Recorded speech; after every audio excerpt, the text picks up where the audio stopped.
Bismillahirrahmanirrahim. Assalamualaikum warahmatullahi wabarakatuh. Alhamdulillahilladzi qad akhrajana ta'ijal fikri li arbabil hijab. Assalatu wassalamu ala sayyidina Muhammadin nuril huda wa samsid duha wa badrid duja wa ala alihi wa ashabihi ahli tuqa wan najah. Amma ba'd. Para pemirsa, kawan-kawan, ibu bapak yang saya cintai, saya hormati dan Allah muliakan. Selamat bergabung kembali dengan saya, Aang Ridwan, di program Lentera Senja. Sebuah program yang punya cita-cita menjadi pelita di saat hari menjelang senja, pelita di saat usia kita mendekati senja, pelita di saat hidup kita melangkah usia senja, dan pelita di saat dunia tengah menandakan tanda-tanda senja. Kami berharap saya, ibu bapak, kawan-kawan semua berada pada mata rantai ilmu. Sebagaimana Hujjatul Islam Imam Al-Ghazali pernah berkata, menuntut ilmu adalah takwa. Menyampaikan ilmu adalah ibadah. Mengulang-ulang ilmu adalah dzikir dan mencari ilmu adalah jihad. Agar kita semua berada dalam mata rantai ilmu, mohon bantu untuk langganan kanal kami, kemudian di like dan bantu di share pada orang-orang terdekat kita semua. Dengan demikian mudah-mudahan ini membawa manfaat bagi kita semua. Insya Allah pada kesempatan kali ini topik yang akan saya sampaikan adalah mewaspadai muslihat iblis. Mewaspadai muslihat setan. Kenapa harus kita waspada? Di Quran surah Al-A'raf ayat 16, suatu saat setan itu pernah sesumbar di hadapan Allah. Qala fabima aghwaytani. Iblis itu berkata, ya Allah, karena engkau telah menghukum aku menjadi hamba yang tersesat, la'aqudanna lakum siratakal mustaqim, maka aku akan benar-benar menghalangi umat manusia dari jalan engkau yang lurus. Maka disebut pada Al-A'raf ayat 222, wa ikhwanukum yamuddunakum fil ghayy. Saudara-saudaranya setan, ibu dan bapak sekalian, minal jinnati wan nas, dari kalangan jin dan manusia, mereka itu bahu membahu tanpa mengenal lelah. Summa la yuksirun, disebut dalam ayat itu, mereka bahu membahu tanpa mengenal lelah untuk menyesatkan hidup kita. Pada saat kita baca Quran, kita ada lelahnya. Kita sholat malam, ada lelahnya. Kita puasa, ada lelahnya. Tapi ingat, setan itu tidak pernah lelah untuk menyesatkan hidup kita. Lalu pertanyaan berikutnya, siapakah teman-temannya setan dari kalangan teman-temannya setan yang akan bahu-membahu menyesatkan hidup kita itu? Tadi sudah saya sebutkan bahwa teman-teman setan itu adalah minal jinnati wan nas, dari kalangan jin dan manusia. Lalu di manakah tempat pesta pora iblis atau setan dalam diri kita? Alladzi yuwaswisu fi sudurin nas. Lokus tempat pesta pora mereka itu adalah sudur, di dalam dada kita. Berikutnya, siapa sesungguhnya? Saya ingin ulang. Siapa ikhwanukum? Teman-temannya setan itu tadi minal jinnati wan nas, dari kalangan jin dan manusia. Lalu dari kalangan manusia ada 6 yang dikategorisasi oleh para ulama sebagai ikhwan, yakni sahabatnya setan yang akan bahu-membahu menyesatkan hidup kita. Pertama, zalimin, orang-orang zalim.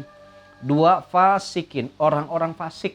Siapa orang fasik itu? Orang yang lari dari ketaatan kepada Allah menuju ketundukan pada hawa nafsu. Contoh, tengaruh saya mah teu salat ge anger bisnis sukses, ninggalkan salat. Tengaruh saya mah teu baca Quran ge anger kerjaan lancar, tinggalkan baca Quran. Itu fasik, itu saudaranya setan. Saudara setan yang ketiga adalah munafikin, orang yang lain di bibir dan lain di hati. Yang keempat adalah mubazirin, innal mubazirina kanu ikhwanas sayatin. Orang yang mubazir itu adalah saudaranya setan. Yang keempat, musyrikin, orang yang menyandarkan diri kepada selain Allah. Dan yang keenam, kafirin, orang-orang kafir. hati-hati, yang 6 itu ikhwannya setan dari kalangan manusia. Mereka akan bahu-membahu menyesatkan hidup kita. Ibu bapak dan kawan-kawan semua, lalu bagaimana manuver yang dilakukan setan untuk menyesatkan hidup kita? Bisa dilihat di Quran surah Al-A'raf ayat 17. Allah menjelaskan, summa la'atiyannahum. Kemudian saya, kata setan, akan mendatangi umat manusia mimbaini aidihim, dari arah depan kita akan digoda. Tidak hanya itu, wa min khalfihim, dari depan digoda, belakang juga kita digoda. Tidak hanya itu, wa an aimanihim, setan itu akan datang menggoda dari sebelah kanan kita. Tidak hanya itu, wa an syama'ilihim, setan itu akan menggoda dari sebelah kiri kita. Jadi manuver yang dilakukan setan untuk menyesatkan hidup kita dari depan, dari belakang, samping kanan, samping kiri. Wala tajidu aktsarukum syakirin, supaya setan menemui kita menjadi hamba-hamba yang tidak bersyukur. Jadi setan itu menggoda dari depan, dari belakang, samping kanan, dan samping kiri, itu manuvernya. Dalam sebuah tafsir disebutkan, ketika setan menggoda dari arah depan, itu artinya setan akan menggoda kita untuk tidak iman kepada hari akhirat. Jadi mimbaini aidi, menggoda kita dari depan itu supaya kita tidak iman pada akhirat. Kalau kita tidak iman pada akhirat, kita akan dibawa untuk tidak iman pada alam kubur, tidak iman pada hari kiamat, tidak iman pada alam mahsyar, tidak iman juga nanti pada mizan, tidak iman pada surga dan neraka. Kalau demikian adanya, kata Allah, innal ladzina la yu'minuna bil akhirati, orang-orang yang tidak iman pada hari akhirat, zayyana lahum a'malahum, Allah akan menjadikan kita indah tidak iman pada hari akhirat itu, padahal pahum ya'mahun, kita bergelimang dalam kesesatan. Jadi naudzubillah. Jadi setan itu akan menggoda kita, yang pertama supaya kita tidak mengimani hari akhirat. Kemudian yang kedua, manuver yang dilakukan iblis itu wa min khalfihim, dia akan menggoda kita dari belakang. Makna menggoda kita dari belakang, kata Ibnu Abbas, adalah supaya kita dijebak untuk cinta dan mempertuhankan dunia. Bahaya kalau kita mempertuhankan dunia, menjadikan dunia sebagai Rabb, ilah dan malik, itu bahaya. Sebab kata Rasulullah begini, man kanatid dunya hammahu, barang siapa yang menjadikan dunia sebagai tujuan utamanya, satu, farraqallahu alaihi amrah, maka Allah akan mencerai-beraikan segala urusan dunia kita. Jadi kalau dunia menjadi fokus, menjadi orientasi, tanpa Allah di dalamnya, kita akan dicerai-beraikan urusan dunia itu. Bahkan wa ja'ala faqrahu baina ainai, dan Allah akan menjadikan kita itu selalu merasa kekurangan. Dikasih hati, minta jantung. Dikasih satu, minta dua. Kalau orang yang senantiasa demikian, maka walam ya'tihi minad dunya illa ma kutiba lahu, dia tidak akan mendapatkan harta benda duniawi melebihi dari apa yang Allah tetapkan bagi kita. Jadi kalau kita ngejar-ngejar dunia habis-habisan tanpa kita cinta kepada akhirat, maka ujungnya seringkali kita kena ironi. Tikus mati di lumbung padi, semut mati di lumbung gula. Banyak orang yang merasa kekurangan di tengah tumpukan harta benda kita. Jadi hati-hati. Manuver yang kedua dari iblis adalah menggoda kita untuk cinta dunia. Yang ketiga, jadi ketika setelah dari depan digoda, dari belakang digoda, yang ketiga kita pun akan digoda wa an aimanihim, dari sebelah kanan. Makna digoda dari sebelah kanan, kita akan dijadikan manusia yang benci pada agama. Satu, tadi tidak iman pada akhirat dari depan, dari belakang kita digoda supaya cinta dunia, dari sebelah kanan kita digoda supaya benci pada agama. Agama kita rendahkan, agama kita hinakan, agama kita desakralisasi, agama kita lecehkan misalnya, itu adalah manuver ketiga. Karena itu Allah menegaskan, wa may ya'sillaha wa rasulahu faqad dhalla dhalalan mubina, barang siapa yang bermaksiat kepada Allah dan Rasul, artinya benci terhadap agama Allah, maka faqad dhalla dhalalan mubina, dia berada dalam kesesatan yang nyata. Itu manuver ketiga. Manuver yang keempat, kita percepat. Setan itu akan menggoda wa'an sama'ili, menggoda dari sebelah kiri kita. Apa artinya? Kita itu akan digoda untuk cinta pada kemaksiatan. Ibu bapak, kawan-kawan semua, kalau kita digoda cinta pada kemaksiatan, maka ujung-ujungnya hidup kita itu akan berada lagi-lagi dalam kesesatan yang teramat sangat. Hati-hati.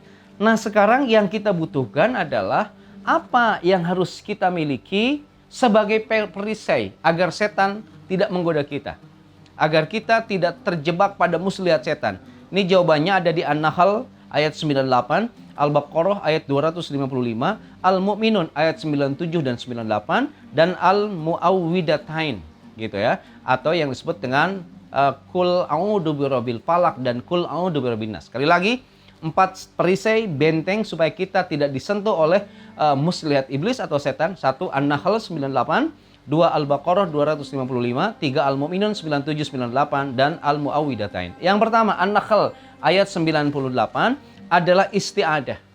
Gitu. Isti'adah itu apa? Kata Allah, "Fa idza qara'tal Qur'an fasta'in billahi minasyaitonir rajim." Ketika kalian akan baca Quran, minta tolonglah kepada Allah dari godaan setan yang terkutuk dalam bentuk redaksi a'udzu billahi minasyaitonir rajim. Perisai yang pertama, aku berlindung pada Allah dari godaan setan yang terkutuk. Ketika kita baca isti'adah, kita melibatkan Allah untuk mengusir setan dari dalam diri kita. Yang kedua, surah Al-Baqarah ayat 255. Itu perisai yang paling ampuh untuk setan. Yakni yang lazim disebut sebagai ayat kursi. Allahu la ilaha illa huwal hayyul qayyum la ta'khudhuhu sinatu wa la naum lahu ma fis samawati wa ma fil ard, dan seterusnya. Itu perisai yang ampuh untuk mengusir setan. Yang ketiga, perisainya itu Al-Mu'minun ayat 97 dan 98. Yakni Rabbi a'udzubika min hamazatis syayatin wa a'udzubika Rabbi ayyakhdurun. Rabbi, ya Tuhan kami, a'udzubika, aku berlindung kepadamu, min hamazatis syayatin, dari bisikan-bisikan setan, wa a'udzubika Rabbi ayyahdurun, dan aku berlindung pula kepadamu dari kedatangan mereka kepadaku. Ini perisai yang ketiga. Perisai yang keempat, supaya kita tidak terjebak pada muslihat setan, adalah Al-Mu'awwidatain, kata para ulama ahli tafsir, yakni 2 surat yang diawali dengan kata Qul a'udzu, yakni Qul a'udzu birabbil falaq dan Qul a'udzu birabbin nas. Ibu bapak, kawan-kawan yang saya cintai, saya hormati dan Allah muliakan, hati-hati dan waspada. Kita selalu dikejar oleh musuh abadi kita, yakni setan. Manuvernya dari depan, dari belakang, samping kanan, samping kiri. Tempat pesta poranya adalah di dada kita.